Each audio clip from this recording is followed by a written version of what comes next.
Gəlmişik Boqor şəhərinə. Boqor şəhəri Jakartanın yanında bir şəhərdir.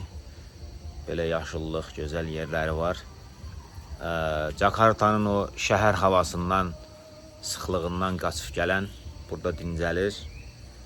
Həftə sonları burada olurlar.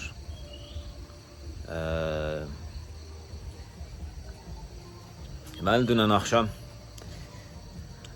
bir şey yaşamışam.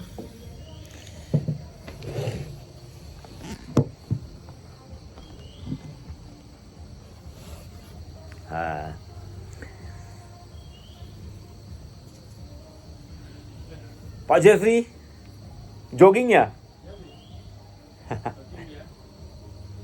Tadi ke atas, tapi nanti ini. Abi panggil yang lain ya.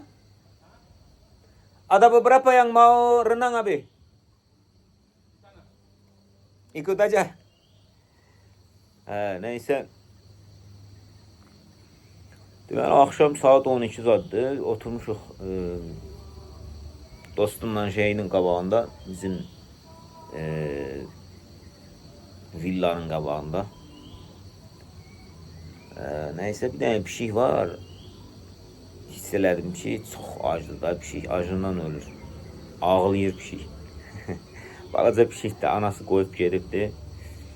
Neyse getdim saat gece 12'de Allah'tan şey var idi. Mətbəxdə adam var idi. Dedim nəsə gör tapa bilirsənmi? Neyse bir balaca şeydə qabda şey verdi. Toyuq əti verdi. Gətirdim bunu pişiyə verdim. Aman Allah, pişik nə təri ləzzətlə, nə təri belə həvəslə yedi onu. Mən də sanki özüm ajanmış kimi, sanki özüm o ləzzəti yaşayırammış kimi hiss elədim. Həqiqətən çox ləzzətli bir duyğudur.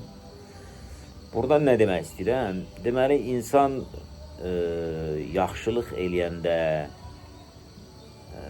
başqalarına yaxşı davrananda, insanın içində belə gözəl ülvi duyğular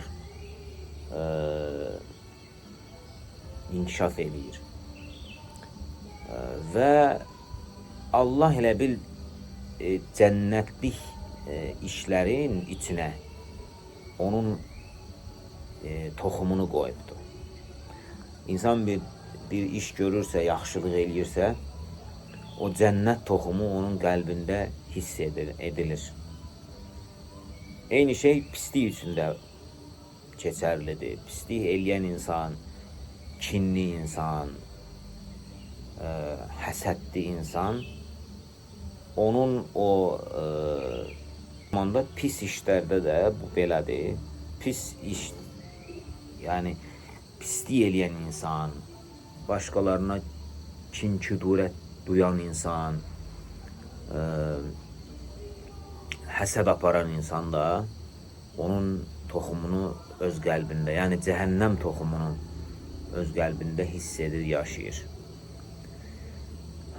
Belə bir hədis də var idi ki, bir qadın, belə deyək də, əxlaqsız bir qadın,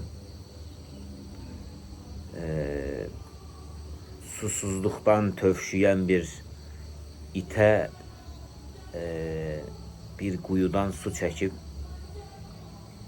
ayaqqabısıyla su götürüb o iti suladığına görə Allah ona elə fürsətlər verir ki, o əxlaqsızlıqdan qurtulur və cənnətlik bir insan olur.